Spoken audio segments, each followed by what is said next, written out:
মূলাচরণ হয়। কোনো পাঠ করতে গেলে কোনো ক্ষেত্রে গুরুরা ওই মাঝেও একটা আবার আরেকটা অধ্যায়ের ক্ষেত্রে মঙ্গলাচরণ করেন। তো মঙ্গলাচরণ করার এই উদ্দেশ্যটাই হচ্ছে যে যাতে এই পাঠ কোনো রকমভাবে বিঘ্ন না হয়।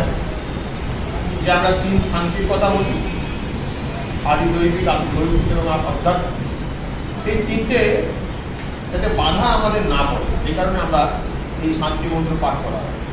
আর এই যে সাহানা ভবতু সাহানুগুণতু, তার মানে হচ্ছে যে আমরা নিজেদের মধ্যে কোনো বিদ্বেষ রাখবো না, গুরু এবং শিষ্যের মধ্যেও থাকবে না, এবং তিনি যেন আমাদের সমানভাবে আমাদের পরিচালনা করে এবং আমাদের জ্ঞান বুদ্ধির উন্মেষ যাতে সমানভাবে হয়।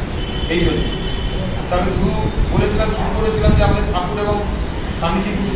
আর গুরু শিষ্যের পরম্পরায় আরো গুরু পাই, নচিকেতার মতো গুরু শিষ্য, আর যমরাজের মতো গুরু।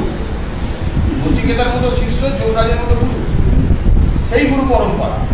যে গুরু পরম্পরায় মোক্ষ হতে পারে, গুরুই আমাদের মোক্ষ দিতে পারে। ওই জন্য বলা হচ্ছে গুরু ব্রহ্মা, গুরু বিষ্ণু, গুরুদেব মহেশ্বর। আমাদের দ্বৈতবাদের দ্বৈত ভূমিতে যখন এই 3 দেবতাকে প্রধান ধরা হয়, বা কোনো সময় বলা হয় যে ব্রহ্মা আর বিষ্ণু আর মহাদেব এনারাই হচ্ছে আদি। কারণ বিষ্ণু যখন বিষ্ণুকে জিজ্ঞেস করছে যে আপনার পূজিতকে, মহাদেবের পূজিতকে, মহাদেব বলছেন নারায়ণ। মহাদেবের যখন বিয়ে হচ্ছে, বুঝছেন, কমকালে তো সতী, হ্যাঁ, এখানে যখন মহাদেবের বিবাহ হচ্ছে, তো ভগবানকে জিজ্ঞেস করেছে আপনার বাবার নাম কি, পুরুষের নাম বলতে হবে, আপনার বাবার নাম কি? না ব্রহ্মা। ব্রহ্মা কি করে হলো? না ব্রহ্মাই তো জগৎ সৃষ্টি করেছে, আমি জগতের মধ্যে গেছি, তাহলে ব্রহ্মা বাবা। তার বাবার নাম ব্রহ্মার বাবার নাম কি? কেন ব্রহ্মা নাভিপত্র থেকে, বিষ্ণু নাভিপত্র থেকে ব্রহ্মাকে সৃষ্টি করেছে, তাহলে বিষ্ণু হচ্ছেন তার বাবা। তার আরেক পুরুষ না, তারপরে পুরুষ আমি জগৎকে সৃষ্টি করার অধিকার দিয়েছি। তো গুরু শিষ্য পরম্পরায় তখন থেকে, আদি যুগ থেকে এই গুরু শিষ্য পরম্পরা চলছে। যেমন যমরাজ এবং নচিকেতার মতো গুরু, যেমন উদ্দালক আর শ্বেতকেতুর মতো গুরু শিষ্য, সেরকমই আমাদের ঠাকুর এবং স্বামী বিবেকানন্দের মতো গুরু শিষ্য। সেই গুরু শিষ্য পরম্পরা আমরাও যারা যারা করি, গুরুর কাছে যাই, কেমন হয়ে যেতে হবে? বলা আছে শ্রমিক পানি হয়ে যেতে হবে। মানে হাতে শ্রমিক পানি, মানে হাতে শ্রমিক দিয়ে যেতে হবে। শ্রমিক দিয়ে গেলে কি করি আমরা? আহুতি। অর্থাৎ আমার যা আছে সবকিছু গুরুকে দিয়েছে। যখন আমাদের দীক্ষা হচ্ছে তখন বলা হয় যে যা আছে, যত পাপ করেছি পাপ পূর্ণ সব ফল গুরু পায়, সব পাপ ধরে দিলাম গুরু পায়, আর গুরু আমাকে উদ্ধার করবে। অনেক ক্ষেত্রে, একটা ক্ষেত্রে বলা হয়েছিল, আমি শুনেছিলাম আমাদের রামকৃষ্ণ মঠ মিশনের 15 প্রেসিডেন্ট স্বামী আত্মসানন্দ মহারাজ যখন আমি শিক্ষা দিতে ঢুকতেন তখন কত তেজি, বলবান, আর যখন বেরোতেন তার সব তেজ যেন শিষ্যদেরকে দিয়ে যেতে, যেন সেই সাপ যখন বলা হয়, সাপ যখন সোনা মারলে তার সব বিষ চলে যায়, তার তেজ চলে যায়, সেরকম সব তেজ চলে গেছে। তিনি একেবারে একদম নেতিয়ে পড়েছেন, আরেক নিস্তেজ হয়ে গিয়েছে। আরেকটি আমি আমার গুরুর কথা শুনেছি, স্বামী প্রভাতচন্দ্র মহারাজ আমার গুরু। আমাদের এক গুরু ভাই বলছেন যে জানো, যখন দেখছি গুরুদেব শিক্ষা দিয়ে আসছেন, দিতে গেলে তো খুব ভালো, সকলকে কেমন আছো মনে মনে ঢুকলেন, আর যখন শিক্ষা দিয়ে বেরোচ্ছেন বলছেন তাকে ধরে ধরে আনতে হচ্ছে। গুরুদেব যখন ঘরে শুয়েছেন, ঘরে ঢুকেই শুয়ে পড়েছে, একটু দরজাটা ফাঁকা ছিল, দেখতে পেয়েছেন, এটাই শুয়ে পড়েছে। তখন তার সেবক মহারাজকে জিজ্ঞেস করেছে, কষ্ট ছিল, ওটা তোমাকে ভাবতে হবে না।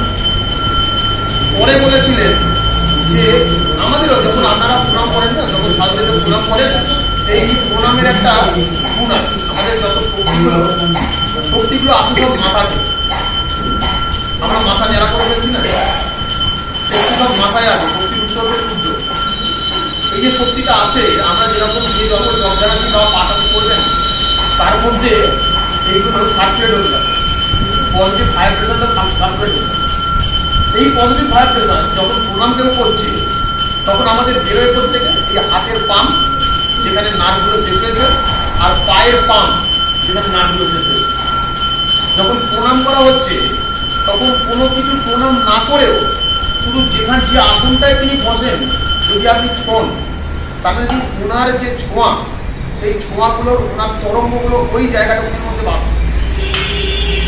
আমাদের গুরুদেবকে যখন আমরা প্রণাম করতে পারতাম, কারণ আমরা খুব কাছে মানুষ ছিল, খুব অল্পদিন প্রণাম করতে পারিনি, কিন্তু গুরুদেব যখন উঠে যাচ্ছে দেখছি গুরুদেব যে যেটার উপর যে পাদানিটার উপরে রাখতেন একটা পদ্মের মতো আকার করা ছিল, একটা করা ছিল, ওইটাতে একজন বয়স্ক মা এসেন মাথায় দিয়ে প্রণাম করছেন, বারবার মাথায় দিচ্ছেন। আমাকে এক মহারাজ বলছেন, দেখো শুধু দেখো, এই হলো ভক্তি। যদি গুরুদেবকে প্রণাম করার মতো পরিস্থিতি না থাকে, গুরুদেবের চরণটাকে যে চটিটা আছে সেই পাদুকাকে প্রণাম করুন। এই যে পজিটিভ ভাইব্রেশন বেরিয়েছে, সেই পজিটিভ ভাইব্রেশন আপনি পাবেন। আর ওই যখন প্রণাম করছি তখন তার মধ্যে ওই হাত দিয়ে ওই এগুলো ঢুকে যাচ্ছে। আর গুরুর মাথায় হাত দেন না, যাদের যাদের হয়েছে তারা জানে গুরুর মাথায় হাত দিতে হয়। কিন্তু এত বলে কোথায় বলেছিলাম যে জ্যোতির্পুঞ্জের কাছে আমি বসে আছি, ফলে এখানে আলাদা করে বলার কিছু নাই। গুরু মাথায় হাত দিতে কি হয়, শুধু আপনাদেরকে সত্যি সত্যি আপনাদেরকে এখনই জানানোর জন্যই বলে যে কি হাত দিতে কি অনুভব করবে। ওই জন্য অনেকে বলেন মহারাজ হাত দিন, মাথায় হাত দিন। গুরু মাথায় বলে থাকেন, দীক্ষা হয়ে গেলে কারোর মাথায় হাত দিতে নেই। আমি সন্ন্যাস নিয়েছি হরিদ্বারে। হরিদ্বারে যিনি আমাকে সন্ন্যাস দিয়েছেন তিনি পর্যন্ত সন্ন্যাসের দিন একমাত্র মাথায় হাত দিয়ে সন্ন্যাস মন্ত্র দিয়েছেন, আর কিন্তু তিনি কখনো মাথায় হাত দেন। প্রণাম করলে এরকম করে হাতটাকে ধরতেন, আবার কাঁধে হাত দিয়ে চলো। এই গুরু সান্নিধ্য পেয়েছি, যেরকম হরিদ্বারেও যে গুরু সান্নিধ্য পেয়েছি, এখানেও গুরু সান্নিধ্য পেয়েছি। দুই গুরুই এক রাত, জ্ঞান কর্মটাকে ছিল না, এই জ্ঞানের মাধ্যমে উদ্ধার হবে। সপ্তম অধ্যায়ে এখানে জ্ঞান বিজ্ঞান যোগেতে বলা আছে আত্ম জিজ্ঞাসী, আত্মাত্মিক আর জ্ঞানী, এই চার রকমের ভক্ত হয়। কিন্তু কে প্রিয়? বলছে জ্ঞানী আমার প্রিয়। তাহলে বলছে তাহলে তিনজন কি তোমার প্রিয় না? বলছে হ্যাঁ তিনি তিনজন প্রিয়, কিন্তু ইনি সব থেকে বেশি প্রিয়। যিনি জ্ঞানী তিনি আমার সব থেকে বেশি প্রিয়। সেই জন্য জ্ঞান অর্জন করতে হবে। যদিও ভগবান দুটি নিষ্ঠার কথা বলেছেন তৃতীয় অধ্যায়ে, দ্বিবিধা নিষ্ঠা, জ্ঞান এবং কর্ম। কখন হবে? কিছুদিন পড়াতে পড়াতে একদিন হঠাৎ করে একটা তথ্য আমার মাথায় এলো, আমরা নিষ্কাম কর্মকেই মনে করি বোধ হয় কর্মযোগ, ঠিক কি তাই? আমি বিচার করেছিলাম না, জানি না আমাকে কে মাথায় ঢোকালো, হয়তো গুরুর কাছে শিখেছিলাম কোনো সময় ছিল, বেরিয়ে গেল। নিষ্কাম কর্ম মানে আপনার কিছু চাই না, ঈশ্বরকে পাওয়ারও চাই না। ঈশ্বরের কাজ করছি কিন্তু ঈশ্বরকে পাওয়ারও চাহিদা নেই, এটাই সম্ভব। কারোর অসুবিধা হচ্ছে, টাকাকে কেউ করতে পারি, একটা রেশন দিয়ে দিতে পারি এক মাসে, কারোকে একটা বস্ত্র দিতে পারি, তার অসুবিধা হচ্ছে, নিষ্কাম কর্ম করছি। তখনই কর্মযোগ হবে যখন সমস্ত বুদ্ধিতে ঈশ্বর পরিধান হয়ে কর্ম। অর্থাৎ কর্মযোগ এবং নিষ্কাম কর্ম, আমরা বলি যে কর্মযোগ, তৃতীয় অধ্যায় কর্মযোগ, নিষ্কাম কর্ম। এবার যে বলেছিলেন একজন সাংবাদিক, একটা এসে দেখেছিলাম যে আমরা তো সন্ন্যাস মানেই জানি নিষ্কাম কর্ম, আমি তত বলি দেখো দেখো যার যেটা সাবজেক্ট সে সেটা সাবজেক্টটাকে বলছি। তখন এইগুলো চারিদিকে চাউল হয়ে একটা টিভিতে লাইভ টেলিকাস্টে কেউ একটা বলছেন, হয়তো দেখা যাবে কোটিখানেক লোক দেখেছে, তাও এসছে, এই ভুলগুলো চলে যায়। কিন্তু আমাদের কাজ হচ্ছে কেন গুরুর কাছে আসে? গুরুর কাছে আসে এই কারণে যাতে ঠিক ঠিক তথ্যগুলো আমরা পাই, ঠিক ঠিকভাবে আমাদের পরিচালনা করি। আমরা ঠাকুরের কাছে ঠাকুরের কথা বলতে এই কারণে করি যাতে তিনি আমাদেরকে ঠিক ঠিক পথে এগিয়ে নিয়ে যান। ঠাকুর ওই জন্য বারবার বলছেন যে উর্জিতা ভক্তি যেখানে দেখবে সেখানে আনবে। সেই জন্য ঠাকুরের চরণ কমলে এটাই প্রার্থনা করি, ঠাকুর আমাদেরকে সেই উর্জিতা ভক্তি দাও, অহেতুকি ভক্তি, অহেতুকি ভক্তি, যাতে তার প্রতি সেই ভক্তি থাকে। কিন্তু ঠাকুর বারবার বলেছেন ভক্তি পথে তাকে পাওয়া যায়, কিন্তু জ্ঞান পথে উদ্ধার হয়ে যায়। জ্ঞান পথ থাকবে কিন্তু ভক্তি ছেড়ে গেল। স্বামীজি ভক্তি যোগে বলছেন যে ভক্তি ঠিক ঠিক না হলে জ্ঞান হবে, আবার জ্ঞান ঠিক ঠিক না হলে ভক্তি হবে। কেমন? শিব জ্ঞানে জীব সেবা, আমরা বারবার জীবজ্ঞান শিবজ্ঞান জীব,